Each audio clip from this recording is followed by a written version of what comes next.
Hello बच्चों।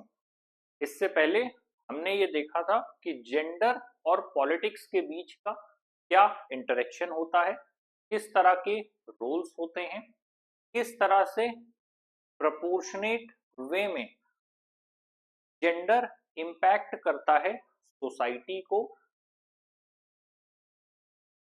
और साथ में अगर पार्टिसिपेशन इक्वल नहीं होगा सोसाइटी में तो उसका क्या पॉजिटिव या नेगेटिव इम्पैक्ट पड़ता है। इसी टर्म्स में जब हमने जेंडर देखा, जेंडर के बाद कास्ट देखा, कास्ट के बाद रिलीजन देखा और उसके बाद हमने नेशनैलिटी को समझा।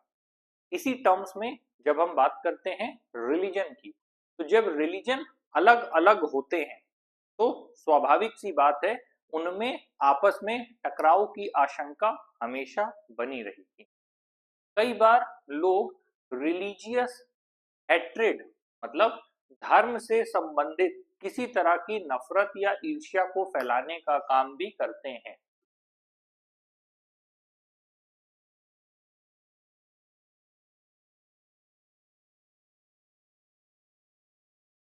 तो जब हम कम्युनलिज्म की बात कर रहे हैं तो प्रॉब्लम कहां से स्टार्ट होती है? प्रॉब्लम स्टार्ट होती है जब रिलीजन को हम बेसिस ऑफ द नेशन मान लेते हैं। अभी पहले हमने इसीलिए पढ़ा कि पहले जेंडर है, फिर कास्ट है, फिर रिलीजन है, फिर इसीलिए इन सब को एकता के तत्वों में बांधने का काम नेशनैलिटी करती है। और इन सब में जो डिस्प्यूट्स है, इन सब में आपस में जो समस्याएं हैं, जो डिस्प्यूट्स है, उनको सॉल्व करने का काम कौन करता है? उनको सॉल्व करने का काम यहाँ पर कोई एक ऐसा तत्व जो सबको बांध कर रख पाए, वो है संविधान। क्योंकि जो भी डिस्प्यूट्स हैं, जो पूरी की पूरी सोसाइटी है, हमेशा वो कॉन्फ्लिक्ट पर बनी हुई। मतलब समाज एक ऐसी अवधारणा है जो संघर्ष पर आधारित है। समाज में रहते हुए ये उम्मीद करना ही गलत है कि आपको संघर्ष का सामना नहीं करना पड़ेगा। जेंडर को लेकर के आपस में कॉन्फ्लिक्ट्स हैं, कास्ट को लेकर के आपस में कॉन्फ्लिक्ट्स हैं, रिलीजन में आपस में कॉन्फ्लिक्ट्स हैं। ये सारे कॉन्फ्लिक्ट्स को सॉल्व कौन करेगा?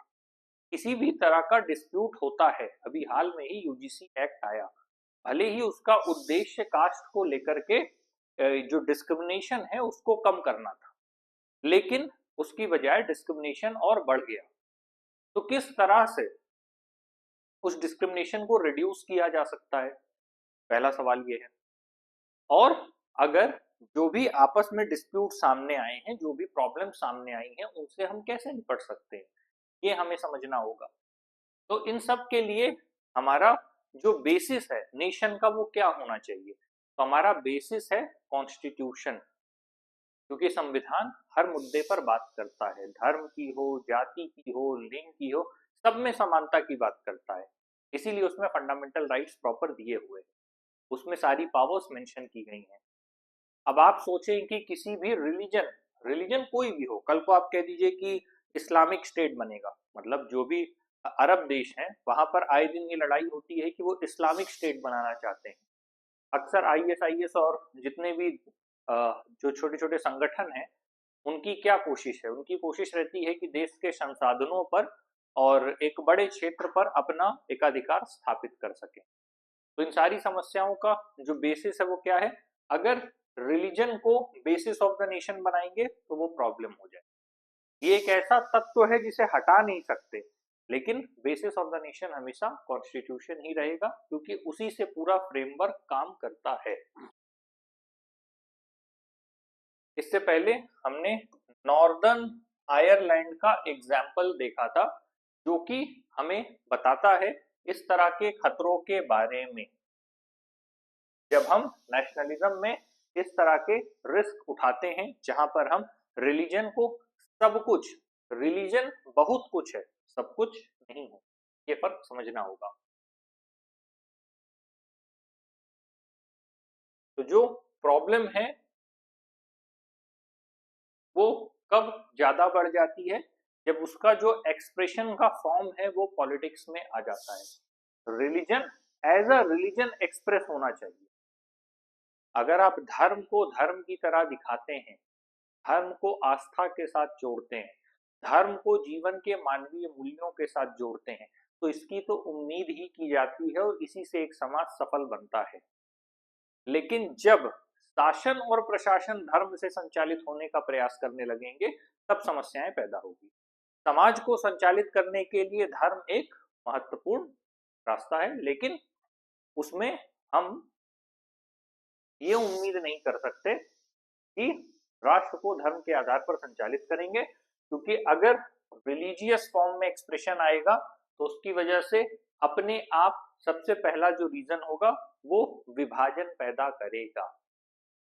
क्या पैदा करेगा? विभाजन। जिस भी टर्म्स में ऐसा होगा वहां पर विभाजन की स्थिति देखने को मिलेगी। जिस भी धर्म को मान्यता मिलेगी, दूसरा धर्म कहीं ना कहीं अपने को नीचा महसूस करेगा, या उस तरह की शक्तियां उसको नहीं प्राप्त होंगी जो किसी एक धर्म विशेष को प्राप्त होंगी। यहाँ से बहुसंख्यक और अल्पसंख्यक की परिस्थितियां सामने आती हैं, और अगर ये विभाजन शासन के स्तर पर होता है तो लोगों को मिलने वाले जो लाभ हैं, जिसकी वजह से एक आम जनमानस सरकार से ये उम्मीद करती है कि उसे ये लाभ मिल पाएंगे उसकी भरोसे, वो कहीं ना कहीं फिर पीछे रह जाते हैं, तो इससे समस्याएं पैदा होती हैं।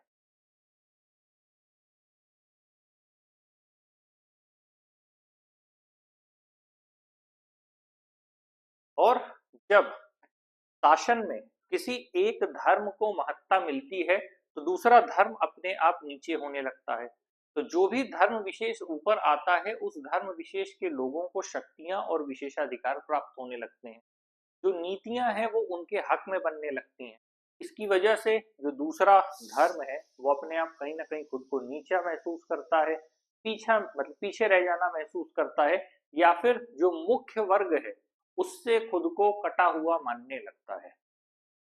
और जब वो कट जाता है मुख्य वर्ग से, तो फिर उसके मन में कहीं ना कहीं रोष की भावना होती है, क्रोध की भावना होती है, और वो वहां से विद्रोह की स्थिति पैदा होने लगती है। तो यहाँ पर एक दूसरे जो फॉलोवर्स हैं वो आपस में कॉन्फ्लिक्ट की सिचुएशन में आने लगते हैं। यहीं से संप्रदायवाद की शुरुआत हो जाती है।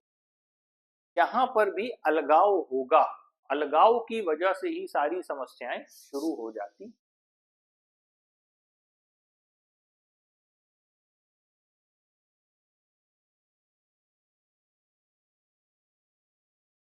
और जब भी हम ये मानने लगते हैं, चाहे वो व्यक्तिगत स्तर पर हो या चाहे वो सामाजिक स्तर पर हो, कि हमारी जो मान्यताएं और धारणाएं हैं वो सामने वाले से ज्यादा अच्छी, जब भी हम ये मानने लगते हैं तो अल्टीमेटली हम कॉन्फ्लिक्ट की सिचुएशन को बढ़ावा देते हैं।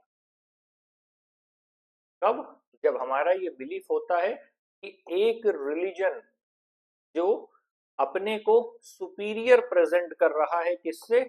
दूसरे रिलीजन से।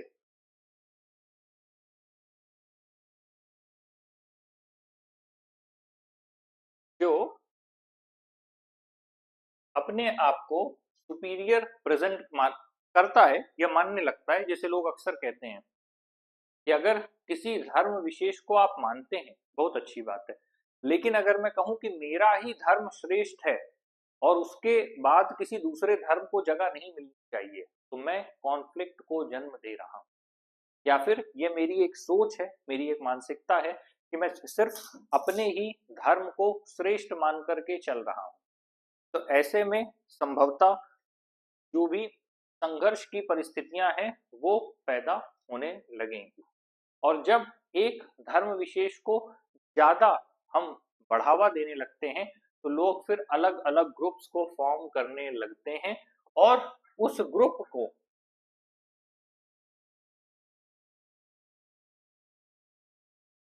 हमेशा से याद रखिए, समाज में संतुलन प्रति संतुलन की अवधारणा होती है। जब एक जगह संतुलन की स्थिति होती है तो दूसरी जगह प्रति संतुलन की स्थिति बनने लगती है। मतलब जब भी एक ग्रुप फॉर्म होगा तो उस ग्रुप के अपोजिशन में दूसरा ग्रुप फॉर्म हो जाएगा। ये हमेशा लगातार निरंतर चलने वाले काम है। एक ग्रुप फॉर्म हुआ, उसके बदले दूसरा ग्रुप भी फॉर्म होगा। ये अल्टीमेटली हमेशा हर जगह देखने को मिलता है। अगर उधर से नाटो बना तो इधर वार्सो बन जाएगा। सिंपल सी बात है। मतलब ये तो इंटरनेशनल पॉलिटिक्स की बात कर रहे हैं, पर कहीं पर भी एक ग्रुप है तो दूसरा ग्रुप उसको रजिस्ट करने के लिए अल्टीमेटली फॉर्म होता है। और जब दो ग्रुप फॉर्म होंगे और किसी एक को सरकार की तरफ से समर्थन मिलेगा, तो जो दूसरा ग्रुप है वो या तो विद्रोही होगा या विरोध करेगा या आपस में कॉन्फ्लिक्ट की सिचुएशंस जनरेट करेगा। और यही रीजन है कि जब कम्युनल पॉलिटिक्स होने लगती है, अब तक क्या था, रिलीजन था, रिलीजन को लेके ग्रुप बना, वो ग्रुप क्या हुआ, उसे शासन से अपने आप सहायता मिली या शासन से समर्थन मिला। अब तक वो ग्रुप धार्मिक ग्रुप था, लेकिन अब वो धार्मिक और शासन दोनों को मिलाकर के अब एक कम्युनल ग्रुप हो गया। क्योंकि सरकार से जो उम्मीदें हैं वो सार्वभौमिक होती है। वो किसी एक धर्म का व्यक्ति नहीं होता, वो किसी एक जाति का व्यक्ति नहीं होता। हर व्यक्ति समाज में सरकार से ये उम्मीद करता है कि उसे अपने हित की जो भी चीजें हैं सरकार से मिल सके। जब ऐसे में सरकार, क्योंकि उसकी जाति कोई अलग है, मान लीजिए मेरी जाति या धर्म की वजह से सरकार से मिलने वाली सहायता से मैं वंचित रह जाऊं तो सरकार के प्रति रोष की भावना होगी। लेकिन सरकार से ज्यादा सरकार जिस वर्ग का समर्थन करेगी उसके प्रति मेरे अंदर रोष की भावना होगी। और जब आपस में दो ग्रुप आमने सामने आएंगे तो संघर्ष की स्थिति पैदा होगी। इसीलिए सरकार से ये उम्मीद की जाती है कि वो हर ग्रुप को सार्वभौमिक यूनिवर्सल वे में ट्रीट करेंगे। सरकार से ये उम्मीद हमेशा से रहती है, चाहे वो धर्म हो चाहे वो जाति हो, कि हर किसी को बराबर स्थान मिले। इसीलिए कहा जाता है कि सरकारें हमेशा संविधान से संचालित होती हैं, जिससे कि वो तटस्थ और निष्पक्ष रह सके। अगर ऐसा नहीं होता है तो फिर कम्युनल पॉलिटिक्स का शुरुआत होती है। और जहां पर भी कम्युनल पॉलिटिक्स की बात है वहां पे कॉन्फ्लिक्ट होने लगेगा। कम्युनल पॉलिटिक्स का क्या मतलब है? कम्युनल पॉलिटिक्स का मतलब है जहां पर भी रिलीजन को, धर्म को ये मान लिया जाता है कि सोशल कम्युनिटी का बेसिस है। सोशल कम्युनिटी में जब भी एक किसी रिलीजन को प्रायोरिटी मिलेगी तो अल्टीमेटली कॉन्फ्लिक्ट की सिचुएशन जनरेट होगी। और सरकार की सबसे बड़ी जिम्मेदारी इसीलिए यही रहती है कि सबके बीच शांति और सौहार्द भाईचारा बना रहे बिना किसी वैमनस्यता और ईर्ष्या के। ठीक जैसे हमने पहले कहा था कि जैसे एक माता पिता की अगर 10 संतानें हैं तो उसमें से 2-3 संतान बहुत अच्छी होंगी, 2-3 बहुत दुष्ट होंगी और 2-3 थोड़ा साधारण होंगी। इस तरह का मिला जुला समीकरण होगा। तो एक राष्ट्र की स्थिति भी कुछ ऐसी ही होती है कि जहां पर सरकार के पास ढेर सारे बच्चे हैं जो कि नागरिक हैं, जनसंख्या है, उस जनसंख्या में कुछ लोग उपद्रवी हैं, कुछ लोग अच्छे हैं, कुछ बुरे हैं, कुछ बहुत बुरे हैं, हर तरह के लोग हैं। तो उनको संभालने का पैमाना क्या होगा, मानदंड क्या होगा, तो वही है कि उनके बीच आपसी लेवल पर जितनी कम समस्याएं होंगी, संघर्ष की स्थिति जितनी कम होगी, तभी वो आपसी तौर पर रह पाएंगे। और अगर उस वो कम्युनिटी में डिवाइड होंगे, क्योंकि जहां पर भी ह्यूमन बीइंग्स हैं वो अपने आप ग्रुप्स में अपने आप को डिवाइड करेंगे।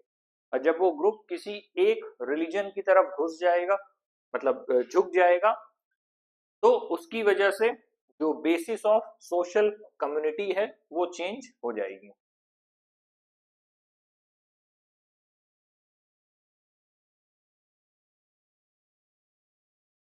तो जब भी कम्युनलिज्म की बात होती है तो उसका सिंपल सा मतलब ये है कि एक पर्टिकुलर रिलीजन के जो भी फॉलोवर्स हैं वो एक कम्युनिटी से बिलोंग करने चाहिए। मतलब कि जो एक ग्रुप बना है उसमें फंडामेंटली जितने भी लोग एड ऑन हैं, उन सबके एड ऑन होने का मतलब है कि उनका एक ही इंटरेस्ट होगा। उसी इंटरेस्ट की वजह से वो सब लोग एड ऑन है, एक दूसरे से जुड़े हुए हैं। और कोई भी डिफरेंस उनके बीच में नहीं होगा, या अगर होगा भी तो ना के बराबर होगा। भाई अगर एक ग्रुप फॉर्म हुआ है तो उस ग्रुप का जो मकसद है वो कोई एक होगा ना। जब सबका मकसद एक है तभी तो वो आगे जाकर के अपने किसी हित के लिए आगे बढ़ रहे हैं, तो वो अपने मकसद के अनुसार काम करते हैं। और उसी के हिसाब से जो भी रिलीजियस कम्युनिटी के हिसाब से एक सोशल कम्युनिटी फॉर्म होने लगती है। मान लीजिए एक धर्म को मानने वाले ज्यादा लोग हैं, तो उसी के हिसाब से एक सामाजिक समीकरण का निर्माण होने लगता है, और वो सामाजिक समीकरण एक पर्सनल इंटरेस्ट से बिलोंग करता है।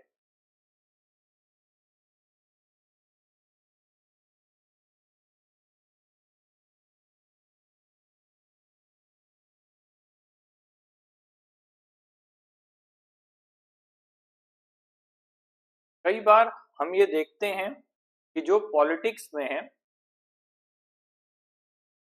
उसमें बहुत बड़ा हिस्सा इस बात से आता है कि किसी व्यक्ति के प्रीजुडिस क्या हैं, प्रीजुडिस किस तरह के होते हैं। तो जो मोस्ट कॉमन एक्सप्रेशन है कम्युनलिज्म का वो क्या है, वो है उसका डे टू डे का बिलीफ सिस्टम क्या है, किस तरह की धारणा है, किस तरह के विश्वास हैं, किस तरह की चीजें हैं, इस हिसाब से होता है। और जब हम बात करते हैं रिलीजियस प्रीजुडिसेस का, हम कुछ मानने लगते हैं धर्म में, आस्था में। कई बार आपने सुना होगा कि कॉन्फ्लिक्ट की सिचुएशन में सामने वाले के साथ गलत किया, कई बार मार दिया, या इस तरह की स्थितियां भी देखने को मिलती हैं उसमें, या कई बार नर बलि, कंकाल तंत्र, इस तरह की चीजें भी देखने को मिलती हैं। एक है अपने ही रिलीजन के अंदर किसी तरह के स्टीरियोटाइप से अंधविश्वास का होना, दूसरा है उन अंधविश्वासों की वजह से किसी दूसरे का नुकसान करना। और वो अंधविश्वास का पहला चरण यही है कि जब तक समझदारी है वो कहती है कि हम इस अपने धर्म को मानते हैं, हमारा धर्म बेहतर है, हमें जीवन जीना सिखाता है, और हमारा धर्म इतना सहिष्णु है कि वो हर किसी के साथ रहना सिखाता है। लेकिन जब हम कहते हैं कि नहीं, हमारा ही धर्म सही है, हम जो मानते हैं वही सही है, और हम उसी हिसाब से हर चीज का पालन करेंगे, कई बार लोग किसी एक किताब के माध्यम से लोगों का संचालन करने का प्रयास करते हैं। लोगों को लगता है कि वो कोई भी किताब हो सकती है, वो पवित्र किताब अगर हिंदुओं की, चाहे वो भगवत गीता हो, चाहे वो कुरान हो, चाहे वो बाइबल हो, कोई भी पुस्तक हो सकती है। जब लोग कहने लगते हैं कि इस पुस्तक के अनुसार समाज में लोगों को जीवन अपना जीना चाहिए, तो फिर वहीं से समस्या पैदा होना शुरू हो जाती है, क्योंकि आप डिस्प्यूट के ऑप्शंस नहीं रख रहे, आप कह रहे हैं I am the one who is superior. और जब आप ग्रुप में हैं तो आप उस ग्रुप को सुपीरियर मान रहे हैं, तो अल्टीमेटली जो लोग उसको नहीं मानेंगे उनको आप इंफीरियर मान रहे हैं, और उनसे कॉन्फ्लिक्ट की सिचुएशन पैदा होगी। तो यहीं पर जब हम सुपीरियरिटी मानने लगते हैं अपने रिलीजन की, तो प्रॉब्लम होना शुरू हो जाता है। और जब एक हमने ग्रुप बनाया, मान लीजिए किसी एक पुस्तक को मानने वाले लोग हैं, और हमने धीरे धीरे बनाया, वो एक बड़ा कम्युनिटी बन गई, तो अब हम एक बड़ी कम्युनिटी बनाने के बाद क्या करते हैं, सबसे पहले पॉलिटिकल डोमिनेंस मांगने लगते हैं। मान लीजिए किसी व्यक्ति ने भगवत गीता को लेकर के एक कम्युनिटी बनाई, एक बड़ी कम्युनिटी बना ली, या कुरान को लेकर के एक कम्युनिटी बना ली। अब एक तरफ कुरान वाले हैं, एक तरफ भगवत गीता वाले हैं। अब भगवत गीता वाले ज्यादा हैं, मान लीजिए 5 करोड़ हैं, कुरान वाले 1 करोड़ हैं। तो 5 करोड़ और 1 करोड़ मिलकर सरकार के ऊपर, मतलब सरकार पर दबाव बनाएंगे कि हमारा पॉलिटिकल डोमिनेंस होना चाहिए। तो ये सारी परिस्थितियां हैं।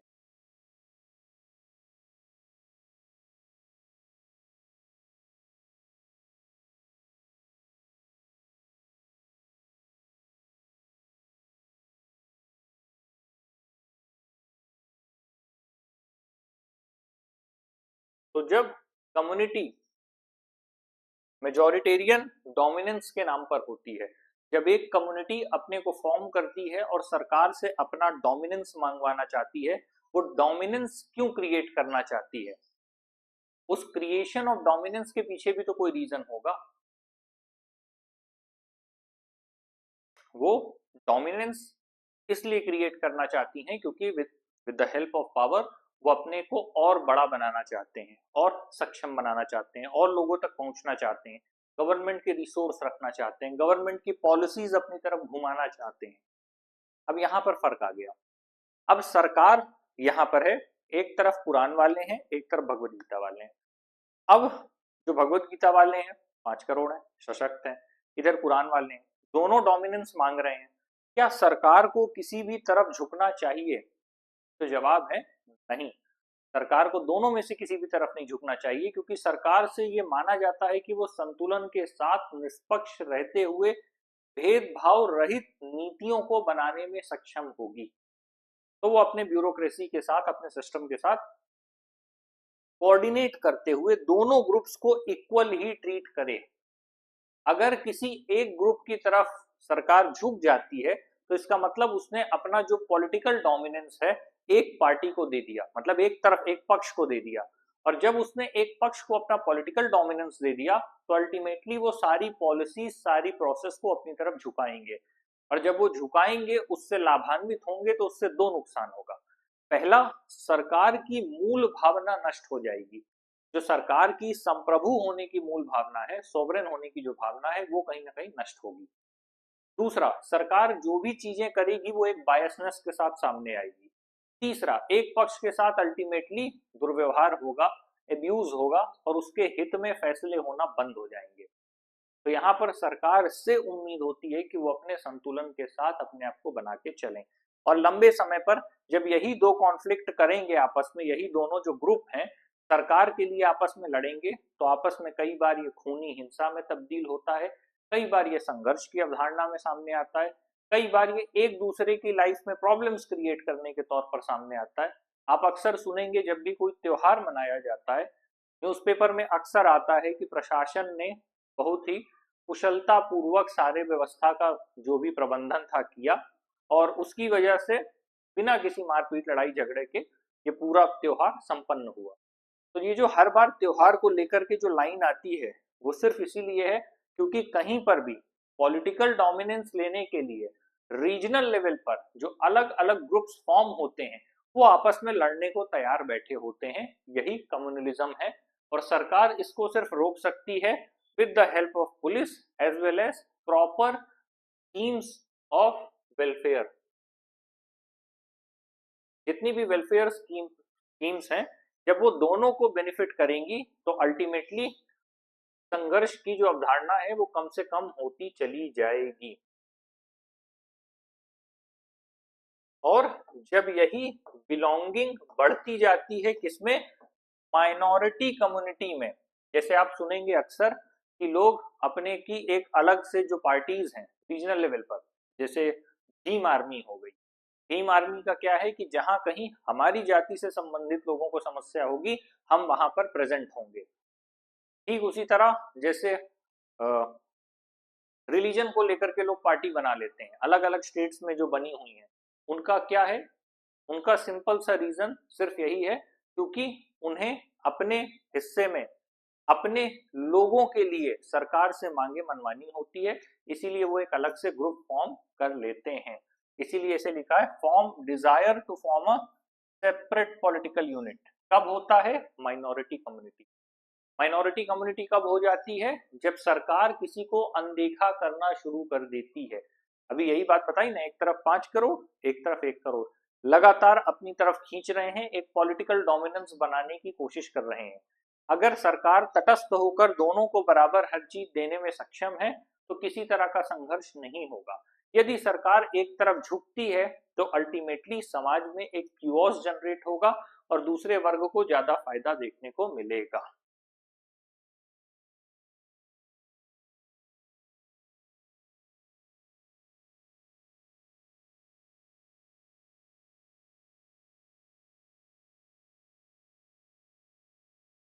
पॉलिटिकल मोबिलाइजेशन का मतलब क्या है? सबसे जरूरी बात जो समझने वाली है, लोग पॉलिटिक्स के पीछे पड़े रहते हैं। अब समाज में कुछ लोग हैं जिन्हें समझने की जरूरत है। एक वर्ग है जो पॉलिटिक्स करता है, एक वर्ग है जो पॉलिटिक्स को समर्थन देता है, एक वर्ग है जो पॉलिटिक्स को ही कंट्रोल करने की कोशिश करता है। तो यहाँ पर जो एक संतुलन की बात हो रही है, वो संतुलन की बात कहाँ से आ रही है? वो संतुलन की बात इसीलिए आ रही है क्योंकि जो लोग पॉलिटिक्स में हैं, जो पॉलिटिकल पर्सन हैं, उनको कंट्रोल करने को लेकर के एक लंबी लड़ाइयां लड़ी जाती। समाज में जो भी प्रभावशाली वर्ग है या प्रभावशाली वर्ग का नेतृत्व करने वाला व्यक्ति है, वो चाहता है कि सरकार मेरे अनुसार चले। अब यहीं पर टकराव है। जो व्यक्ति राजनेता है और जो उच्च पद पर आसीन है, शीर्ष नेतृत्व पर है, उनकी जिम्मेदारी हो जाती है कि वो संविधान के अनुसार चलते हुए देश के हर नागरिक के हित को सुनिश्चित करें। तो जब देश के हर नागरिक के हित को सुनिश्चित करना होता है तो उनकी जिम्मेदारी अलग हो जाती है। प्रभावशाली वर्ग क्योंकि वो चुनाव को प्रभावित कर सकते हैं, वो ऊपर बैठे लोगों पर लगातार एक प्रेशर क्रिएट करते हैं, एक डोमिनेंस क्रिएट करते हैं कि हमारे अनुसार या हम जिस भी वर्ग के हैं, हमारे वर्ग के लोगों को ज्यादा से ज्यादा लाभान्वित करने के लिए आप काम करें। और ये कॉन्फ्लिक्ट भी लगातार चलता रहता है। ऐसा नहीं है कि कोई भी इस सोसाइटी में प्रेशर फ्री है। तो ये सारे जो प्रेशर हैं लगातार चलते रहते हैं और जब इसीलिए सरकार फिर एक नियामक संस्था के तौर पर हर चीज को नियंत्रित करने का प्रयास करती है। अगर वो शक्ति के माध्यम से, रणनीति के माध्यम से, सूझबूझ के माध्यम से हर एक चीज को नियंत्रित कर ले जाती है तो ठीक है, और नहीं होता तो फिर यही पॉलिटिकल डोमिनेंस का रीजन बनता है और लंबे समय में ये कम्युनल राइट्स की तरफ भी मुड़ जाता है।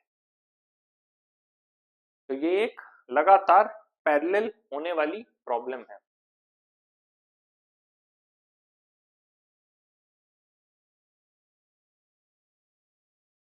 इसकी जब हम बात करते हैं तो इसमें सैक्रेड सिंबल्स, रिलीजियस लीडर्स, अभी मैंने वही कहा कि लीडर्स पर भी बराबर दबाव बनाया जाता है।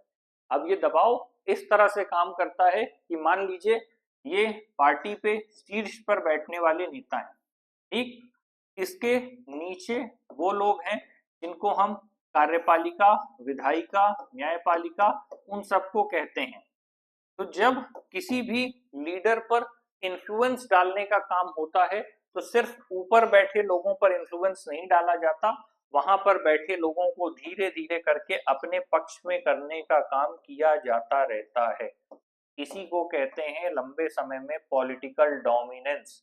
अगर मान लीजिए मैं सिंपल रीजन में मान लूं कि यहाँ 10 हैं, यहाँ 10 हैं, यहाँ 10 हैं, पॉलिटिकल डोमिनेंस का मतलब है कि एक वर्ग जो अपनी बात मनवाना चाहता है, वहां उसने यहाँ पर 7 लोग अपने पक्ष में कर लिए, यहाँ 8 लोग कर लिए और यहाँ 5 लोग कर लिए। तो धीरे धीरे क्या हुआ, ये जो पूरी संरचना है, इस संरचना में धीरे धीरे लोग झुकाव की तरफ जाने लग गए। तो ये एक लॉन्ग टर्म स्ट्रेटेजी है, लॉन्ग टर्म विजन है, जो केवल यहां से जनरेट नहीं होता। कोशिश ये होती है कि शीर्ष पर बैठे लोगों को अपने हित में किया जाए, लेकिन लगातार उनके नीचे बैठे लोगों को भी प्रेशराइज किया जाता रहता है कि आओ हमारी तरफ आओ, और हमारी तरफ आने का मतलब हम तुम्हें बेनिफिट्स देंगे। ऐसे ही नहीं ये काम हो रहे, कोई किसी की तरफ यूं ही नहीं जाता। इनको जो भी डोमिनेंस का मतलब क्या है, ये प्रभुत्व तो कहां से आ रहा है, ये प्रभुत्व इसलिए आ रहा है क्योंकि उनके पास देने के लिए चीजें हैं। मान लीजिए यहाँ पर ए और बी 2 लोग हैं, एक के पास 5 करोड़ लोग हैं, एक के पास 1 करोड़, सिंपल हमने मैथ्स मारी थी, रखा था। तो जो ए वाले लोग हैं वो क्या कर रहे हैं, वो डोमिनेंस के लिए, क्योंकि इनके पास रिसोर्सेज हैं, चाहे इन टर्म्स ऑफ मनी हो, इन टर्म्स ऑफ प्लेजर हो, in terms of anything else हो, तो इनके पास जो चीजें हैं वो इस पूरे को प्रभावित करने के लिए, अपने आप को डोमिनेट करने के लिए धीरे धीरे धीरे धीरे हर एक जगह जाने की कोशिश कर रहे हैं या हर एक जगह शुरुआत कर रहे हैं। तो ये परिस्थितियां लगातार बनी रहती हैं और फिर वो इमोशनल अपील करते हैं, मतलब हर तरह के रास्ते अपनाने के बाद फिर वो कुछ भावनात्मक तौर पे समझाएंगे, हम तो आप ही के हैं, या फिर हम आपके समर्थन में हैं, या हम आपके हित के लिए काम करेंगे। इस तरह की बहुत सी बातें हैं जो पब्लिक डोमेन में दी जाती हैं। मतलब मिनिस्टर्स को तोड़ने के लिए, एडमिनिस्ट्रेटर्स को तोड़ने के लिए लगातार एक क्या कहेंगे, एक प्रोसेस चलता रहता है। उसका सिंपल सा मतलब ये है कि अपना डोमिनेंस क्रिएट करने के लिए, जैसे ही रिलीजन ओवर पावर कर लेता है एडमिनिस्ट्रेटिव या पॉलिटिकल सेटअप को, तो फिर वो अपने हिसाब से एक डोमिनेंस बना लेता है और अपने हिसाब से पूरी गवर्नमेंट रन करने की कोशिश करने लगता है। और फिर इन कुर्सियों में फेरबदल ये अपनी जरूरत के हिसाब से करते हैं। जब सरकार की पावर से ज्यादा बड़ी दूसरी पावर हो जाएगी, समझने वाली बात है, तो सरकार के हाथ में जो पावर ऑफ सेंट्रलाइजेशन है वो चला जाएगा। तो जैसे ही सेंट्रलाइजेशन हटेगा तो जो बाकी लोग हैं वो ओवर पावर कर जाएंगे। इसीलिए पूरा जो प्रोसेस है वो क्लैरिटी में होना चाहिए। और पॉलिटिकल एरिना में सबसे बड़ी चीज क्या होती है? इलेक्टोरल पॉलिटिक्स, लोग। इसीलिए जब एक साथ एक बड़ा समूह तैयार होकर के खड़ा होता है तो या तो उसे सही दिशा निर्देश मिले या समय रहते उसका विखंडन हो जाना चाहिए। क्योंकि विखंडन हो गया तो वो चीजें सेपरेशन में आ गई, लेकिन अगर वो एकजुट हैं तो वो इतनी ताकत भी रखते हैं कि सरकार में बड़े फेरबदल कर सकते हैं।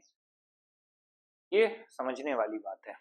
दूसरा, उनको ये पता होता है कि जो भी रिलीजियस डोमिनेंस क्रिएट कर रहे होते हैं उनको बहुत आसानी से पता होता है कि किसको किस चीज की जरूरत है या किसको अकॉर्डिंगली क्या प्रोवाइड करेंगे कि वो व्यक्ति हमारी तरफ आ जाएगा।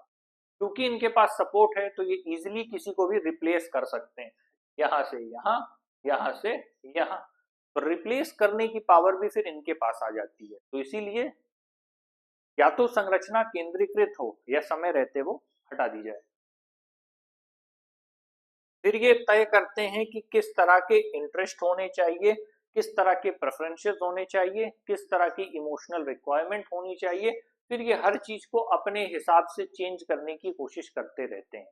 इसीलिए हमेशा मना किया गया है या कहा गया है कि रिलीजियस डोमिनेंस किसी भी डेमोक्रेसी में अच्छी चीज नहीं है, क्योंकि लॉन्ग टर्म में ये काफी नुकसान कर सकती है।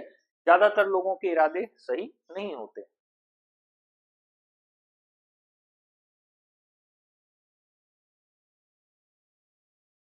जब भी हम कम्युनलिज्म की बात करते हैं, इसका सबसे अगली फॉर्म, सबसे घटिया तरीका तब सामने आता है जब वो किसी तरह के वायलेंस में होता है, जब किसी तरह के राइट्स में होता है, जब किसी तरह के मैसेकर में होता है। इंडिया और पाकिस्तान सबसे बड़ा उदाहरण है जो उन्होंने कम्युनल राइट्स फेस किया था at the time of partition. हालांकि जो वो परिस्थिति है, हालांकि पोस्ट इंडिपेंडेंट एरा में भी कुछ कम्युनल वायलेंस देखने को मिला। तो कहने का मतलब ये है कि जब भी हम कम्युनल फॉर्म में बात कर रहे हैं तो वो परिस्थिति फिर भी समझ आती है जहां आमने सामने संघर्ष की स्थितियां हों। लेकिन जहां पर आप देखेंगे कि देश के भीतर ही रिलीजियस डोमिनेंस से प्रॉब्लम्स क्रिएट हो रही हैं, वहां पूरी परिस्थिति का आकलन कर पाना मुश्किल होता है, क्योंकि वो लोग नीचे फैले होते हैं, लगातार फेरबदल कर रहे होते हैं। मतलब एक तरह से सरकार बनाम समाज की स्थिति पैदा हो जाती है। समाज के माध्यम से सरकार पर दबाव बनाओ, और अगर सरकार के जो लोग, क्योंकि सरकार एक व्यक्ति नहीं है, सरकार मतलब सब लोग मिला के, सारे मिनिस्टर्स हो गए, पूरी ब्यूरोक्रेसी हो गई, सब कुछ मिला लीजिए, तो उस हिसाब से अकॉर्डिंगली फेरबदल करते रहते हैं। और अंततः चुनाव के जो परिणाम हैं वो समाज से निर्धारित होते हैं। तो इसीलिए सेंट्रलाइजेशन ऑफ पावर अच्छी चीज नहीं है, और एक बड़े मॉब को और ग्रुप को सही डायरेक्शन देना जरूरी है, नहीं तो लंबे समय में यही पॉलिटिकल डोमिनेंस एक तरह से नुकसान करता है या आपस में सरकारों के फेरबदल का कारण बन जाता है।